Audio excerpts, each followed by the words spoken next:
Welcome back. We're so glad you're here. Hey, Mama Judy. Hey, Jill, what a great day this is, isn't it? It is. Okay, so this week, Mama Judy and I have decided that we're going to be talking about how emotions affect the creative process and, what comes out of us creatively. But I want to tell you a story, Mama Judy. So Okay. last week, I decided, so I'd been doing my stitching and journaling, these little journal books, and I thought, I want to do something creatively just a little bit different to mix it up. And so I thought, I'm going to write some fiction stories. And so I got this pretty little journal that I have, and I just thought, okay, what am I going to write about? And I've heard people say, when you're writing fiction, you need to come up with it like an inciting event and, different things. And I was really trying to study how people would write fiction. And so anyway, so I started writing a story and I didn't really know where it was going, but it was of a young girl. And in the story, she walks into the kitchen and her mom's cooking and there's music going on, but her mom was drunk. And then so she starts cooking and she chops up a carrot per her mom's request, and one dropped on the floor and she bent down to grab it and her mom smacked her across the face. Okay, so number one, very dramatic story, and I don't know where that came Okay. from, but what I wanted to tell you is that here I am writing, hoping to be creative and like have a fun little Uh-huh. outlet. Well, I felt completely depressed. I did not want to keep writing. It was really bringing up a lot of emotions in me. Well, so then later that next day, William, my husband, and I were walking around the lake and we went past the library and I was telling him, I feel like I need to go back and finish that story, but I just don't want to. I'm having all these negative emotions about it. And so he pointed in the window of the library and he goes, well, why don't you just write something fun, like something that you might see happen in there? And all of a sudden, the minute he said that, my eyes just lit up and I started seeing like books come to life within the library. And I had this idea to write something more fantastical. So I came back home. I decided I'm done with that story. I'm done. And I started writing the one about these books coming to life in the library. And it was so much fun. And I was able to keep writing. And so, with this being said, I went through this variety of emotions with the first story and then the second Right. one, and even getting to that point. And I'm just curious what you think. Number one, I'm curious, do you think I should have to, or I shouldn't have to, but do you think I should go back and finish the first story? Or is it okay to just shut it down, toss it out, and move on? Okay. So if I hear you correctly, in that 24-hour period, in this form of art that you hadn't done before, but it is a form of art, it's a creative form, obviously. You went through a range of emotions that affected that art, how you did that art. So we'll get back to your question about should you finish that.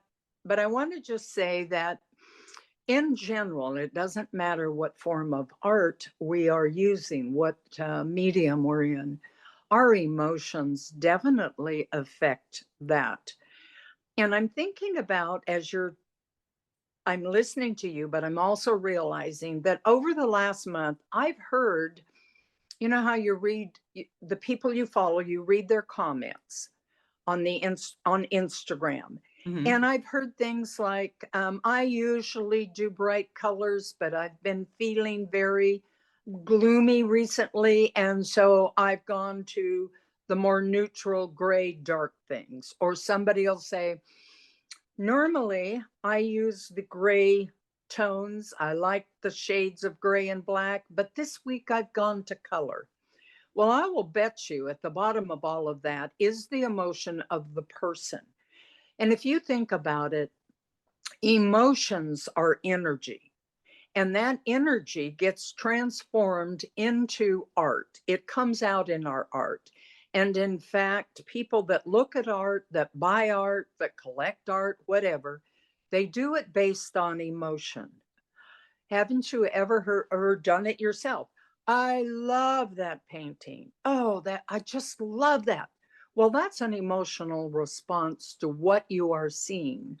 Right. And maybe we need to define that emotions are our body's response to either an internal or external stimulus. So when you see a painting and you love the expression and you say, I love that, that's your body's response to the energy of that painting. So Mm-hmm. getting back to what you did and what energy, or excuse me, not energy, what emotions do to our art, it can influence everything. It can influence the colors that we use.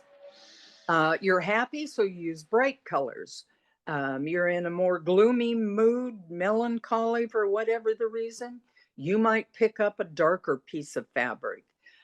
It will influence, if you're a painter, it will influence the type of brush strokes.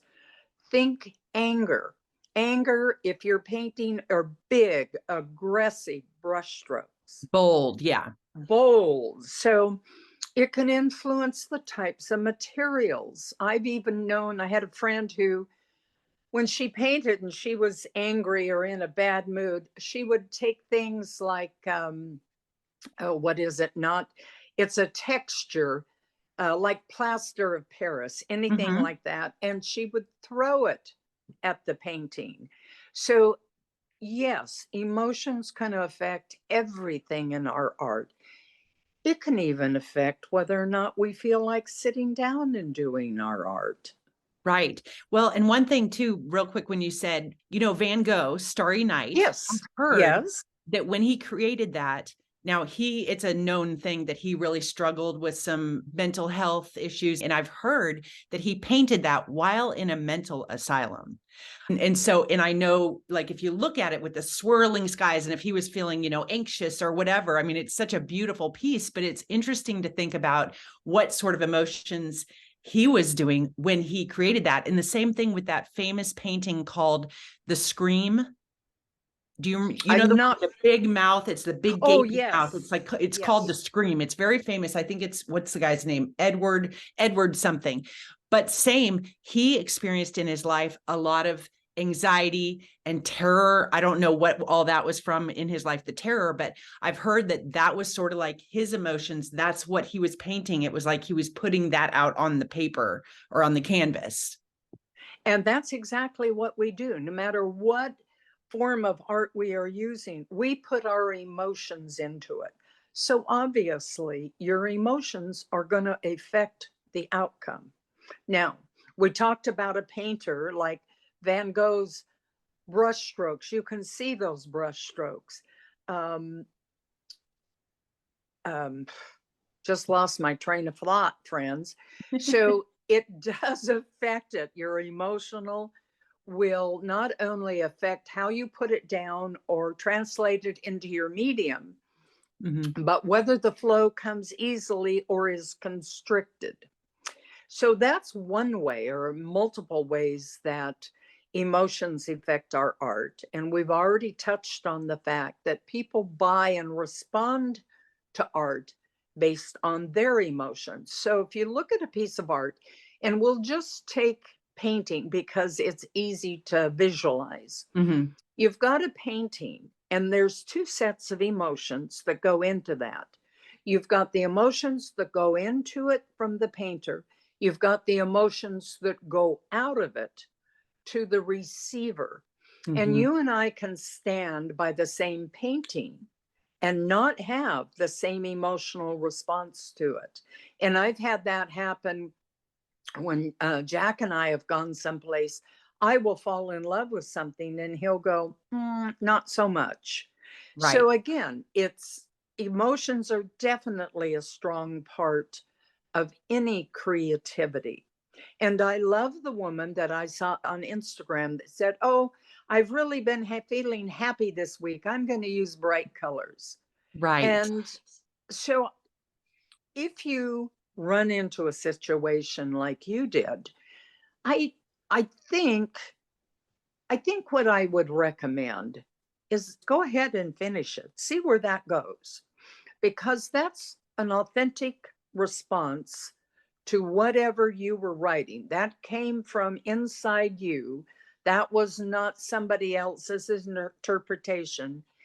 And if we can learn to process those emotions, whatever they are, we will actually wind up with some authentic creations. Now, if you go back to that story, the interesting thing is emotionally, you're approaching it from a different point of view than you did when you started it. I'm guessing, and you can correct me if I'm wrong, but I'm guessing that those emotions caught you off guard. Yes. And those So, emotions, because I experienced those emotions, I am not feeling led to go back to that. Like it actually causes some anxiety in me. And so then I'm thinking like, why did it even come out? Like, when you sit down to create, sometimes it's very intuitive and you're just going. I did not have a plan to create that story. Too, that I had an alcoholic mother. So I don't know why I even brought in an alcoholic woman in this story, but it just started flowing out. So the emotions, like I am not feeling like I want to go back to it because it was making me feel anxious in a way. Yeah. we touched a little bit on art as therapy, and that's not necessarily what this one is about. This is more about general emotions. But when we run up against something like that, you have to honor the fact that there is something inside of you, and it could be you personally or you in a general sense, that needs to be released. Now, at the time that you were creating in words. If you had been painting, again, I'm falling back on painting, you might have taken those emotions and thrown them onto the canvas without even thinking about them. And so when we have emotions like that, again, we've got to go back to the fact that emotions are energy. Mhm. I would recommend that people recognize those, observe them, but not run from them necessarily. Mhm. Don't try to control them. Do not go back to that story and control the story. I'm not sure if you'll be able to recreate where you were when you were writing that story. But if it comes up again, I highly recommend don't try to control the flow of it. And this is in any form of art. Just be authentic. Let's use the phrase, go with the flow, Yes. even if it's scary. I have read a book by a painter who eventually became an art therapist, and his breakthrough was a similar situation. And again, I keep talking about painting, but it could be my books, my journal, my artist book pages. Some are happy, some are kind of dark and moody. But what he did is he ran into a situation similar to yours, and he didn't understand it, but he kept painting. And Mm. he just, whatever his hand did was okay. He Mm. didn't analyze it. He didn't try to stop it. He didn't run from the dark place. He said the most amazing thing happened, that when he got done, he had created what he considered a beautiful piece of art and a new style that he had never attempted before. Mm. So emotions can also lead us to something that we don't even know is there. So I would recommend that you go back and you work on that story and just pick it up, see what happens. Something may never, ever happen. You may wind up writing the next Harry Potter series. I Yeah. mean, we don't know. But the whole point is when emotions come up during our creativity, perhaps the best thing we can do is just observe them. Mhm. Don't try to control them. Just see if you can go with whatever your body, and when I say body, it's coming from your body because your body is doing the writing, your body is doing the sculpting or the painting. Just let it come through your body, your hands, whatever you need to make your art. Well, and so pay attention. So that's important. Like pay That's right. attention to the emotions when they come up. Here's another thought I was just thinking about. I'm imagining, because I follow a lot of people that do stitching and that kind of thing, Mhm. in the collage journals. I'm imagining a lot of these people, or any of us, when we also pay attention that when you're feeling really good or inspired or motivated, pay attention to those emotions too. Like what was it that you were doing at that point? What kind of medium, what time of day? Like pay attention to the emotions that you're having during that, because in some cases you want to replicate that and say, I loved how free I felt, and it was because I was Exactly. doing intuitive art or something like that. So that's important to pay attention to. Absolutely. We don't want to pay attention only to the dark side. Right. I'm using that Darth Vader dark side. No, we want to pay attention all the time. We want to be a conscious artist Mm-hmm. where Mm-hmm. we pay attention. And yes, when I'll use this week where I have not had access to all my little wonderful glues and pieces of paper that I can do. I've been working using just sketching materials, although I broke down and had to run out and buy some colored things that I could work with. And they're much lighter, they're happier, they're freer. And Mm-hmm. I realize that sometimes, even without recognizing it, we can sometimes let the emotions of things that we love keep us from being as free as we want to be. So if you're aware of your emotions, you can observe them, you can deal with them, you can follow them, you can go, whoa. Every time I go get an ice cream cone, I come home and create wonderful art. So you can attach it to something maybe that brings you that emotion that then translates into your art. Or every time I watch the news, my art goes to a dark place. Mm.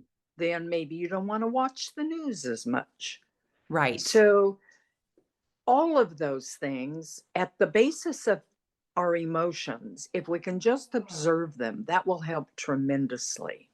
Well, and this just made me think, you had mentioned this on a past podcast episode that we did, but you mentioned too, when you're suffering with lupus symptoms, when it's bad, and then so obviously your emotions are Crappy? crappy. Yes. Yeah. Not feeling good, not feeling positive, in pain, all that kind of stuff. But then Right. you come and you sit down, and that process changes your emotions. Oh, absolutely. I have told your dad several times that the journaling, the process, the art, the going from the physical to the ethereal, let's just say, to that spot where you're just creating, Mhm. has saved me many, many days.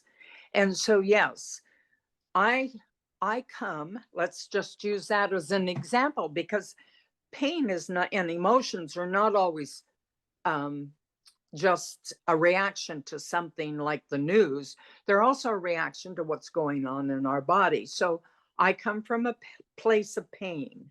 Mhm. Well, if I go in, as you said, and I have said before, sit down and start with my little pieces of paper, and I just give myself over to that process, you're absolutely right. My emotions change because somewhere in that process, they have gone from focusing on the physical pain to just having it recede. And when physical pain, anybody out there with any kind of an illness will know, when you can recede the physical pain, then your whole being lightens up. And it's absolutely life-saving for me. Yeah, because that's It, that's physiological as well as emotional. physiological, neurological, emotional, all of it. Now, Yes. let's say I'm not in physical pain, Mhm. Well, let's put it another way. Let's be real. When the pain is low enough that I don't have to focus on it, Mhm. I might go in, and maybe because I am borderline empath, I respond to the news so emotionally that I have had to put up barriers that I do not allow myself to go into it too often because Mhm. it drags me down the rabbit hole. Well, let's say I watch the news and I'm in a dark, dark place emotionally as a response to what I've seen and heard. Then when I sit down, what I have noticed, and I thank you for bringing this up because it just occurred to me, I do the same thing. So when I'm in that spot and I sit down, I am looking for dark and grungy and black and those colors and sharper images, not soft round things like circles, but sharp images, because that's an emotional response that Ooh, I'm trying to process through my art. wow. And just now you paying attention to that and linking it to the news, that Yeah. like how Yep. powerful Oh, is that you know? yeah. I know I cannot expose myself to very much news, Okay, but tell me this. period. So if your emotions, you come off, you've watched the news, Mhm. you're doing the sharp, more grungy, darker colors. Are you still enjoying that process though? Or is there a little bit of heaviness when you're doing that? Or does it feel almost equally as good as when you're doing your more muted, soft, rounder edges? Both. When I sit down in that stage, I am not enjoying it. I am, without realizing that what I am doing is processing the emotions that have come up from watching the news. Mhm. But art is so beautiful. It takes over, and pretty soon you're back in that spot, just like with the physical pain. It goes away. And all of a sudden, you're just loving the flow. You're loving that grungy, dark feel, and you're looking for more of it because you like it. So it starts that I'm not enjoying it. By the time I leave, I'm at a place where, oh, I really like these pages. Right. Art is creative process for everybody that is out there and has a creative vein is an extremely transformative process. Mhm. And at the bottom of that transformation, good, bad, or ugly, are our emotions. Yes. What would you think about if someone is feeling, you know, how sometimes we could look at the art that we're creating and start judging it badly and, that's no good, this is whatever. So you're having those emotions. Now, Uh-huh. what's like, what do people, should we just push through in that case or go to something that is, I don't know, I guess we've kind of talked about this a little bit before, but what do you do when we're all going to have that? And so that is an emotion that takes place. So how do we take that and create happily? Okay. So let's say you're creating, let's say I'm in there doing my pages or up out in the garage doing a painting, and I'm not in a happy mood and I'm frustrated and PO'd and all of that. And I look at it and I go, oh, this is the ugliest thing I've ever seen. What I have learned, do not do anything with it at that time. Walk Oh, away from it. Walk away and give yourself a break, because remember, what is controlling you are your emotions, and you are responding to what you have created emotionally. Wait until your emotions are in a different spot, then walk back. Now you don't have all that negative, hard energy. You might look at it and say, oh, I really don't like that. I'm just going to use it and paint over it, or redo this page, or rip out this stitching, or add more clay to this side of the sculpture. That's fine. and But you it's more may also, objective. It's more objective it in is that more time. objective. It's versus critical, hardcore critical. Oh, when we are in an emotional state, we're always our own worst critic. Mhm. But that's when we, in anything, can make some decisions that maybe we would look back on and say, ooh, maybe I shouldn't have done that. So, what I have learned and what I've heard from many artists on their Instagram page, walk away, give space to yourself and that piece of art, and come back. Sometimes people have come back and gone, whoa, that's wonderful. What was I thinking? And Mm. sometimes they've come back and said, needs a lot of work, or nope, this isn't working. So you don't know once you get out, once you allow it breathing room and yourself the freedom to be away from the emotions, you don't know what you're going to think when you walk back to that page, that sculpture, whatever. It reminds me of where someone will say, hey, you need to go check your attitude. Go check your attitude, clean it up, come on back when you're feeling better. It's the same type of thing. Like, go back. If you have a negative mindset, you go, okay, I'm feeling better now. And you come back with new, fresh eyes and everything's a little bit better. Ah, I love that expression, new, fresh eyes, because that's what you've got. They're not Yes. clouded by judgment. They're not clouded by your emotions. Mm-hmm. I love, to me, what it is in all of this, I'm taking a timeout. We tell little kids whose behavior is not what we wanted, you're on timeout. Well, give yourself a timeout. We're adults, but we still need timeouts. Yeah. And I did that. I was painting over a painting, and I didn't like it. And I thought, oh, this is not going anywhere. But I just left it in the garage on the easel. And I came back in a few days. And when I came back, I thought, well, if I did this here, Mm-hmm. and then I did this here, and I went to work, and when I stepped back from that, the painting I had hated had changed because I wasn't in the same emotional state when I left it.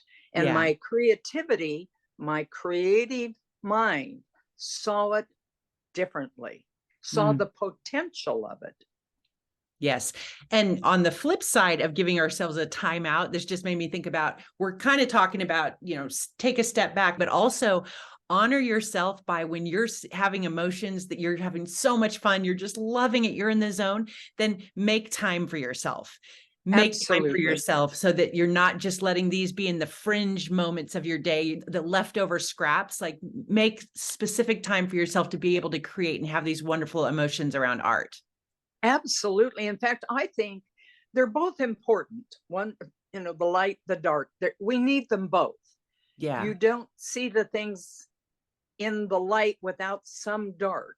Mm. So when you have those happy moments, oh my gosh, relish in them, just enjoy the heck out of them.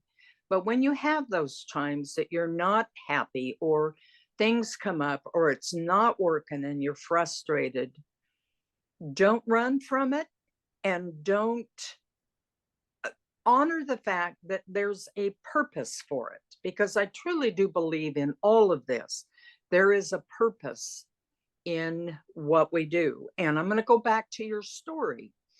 You're writing, it's a new form of creativity. Things come up, things that may be related to what needs to be worked out from your past. And honor the fact that you've now been given a clue. Oh, there's something there maybe I need to pursue or work on, even by itself. And I think that's what art does for us, this whole process, because we said again that creativity is that all emotions are energy, and that energy resides within our body. And a lot of times we don't know how to release it. And art is a great way to release all energies. We don't get to, I'd like to live in la la land and only have the happy, cheerful ones, but you got to take it all. Right. Yeah. Yeah. Good. Well, this was fun. This is really has given me some things to think about, and I hope our listeners have too. Absolutely. And then I hope our listeners, if they have had a similar experience, as we've said before, we absolutely love hearing from you. Yes. Whether you agree with us or not, doesn't matter. Well, this was a fun little chat, Mama Judy. You And bet. this episode that is going to go live this week, and actually Mama Judy and I get to see each other in just a few days. So I'm in North Carolina right now. She's spending time in Oregon, and I'm going to be flying out there to spend some time with her this week. Yes, it'll be wonderful. And we will do a 2-person while we're together. Yes. Yes. It will. Video. All right. Well, we'll see you soon. And thank you, listeners. We appreciate you so much. Thank you for reaching out to us. I just heard from a couple other people recently in direct messages, and I just love hearing how people are spending time listening or, giving us ideas or saying, oh, you made me think about this thing differently. It's so fun to hear from people. So anyway, It thank is. you. Yes. Thank you all. Bye, Mama Judy. Mwah. Love ya.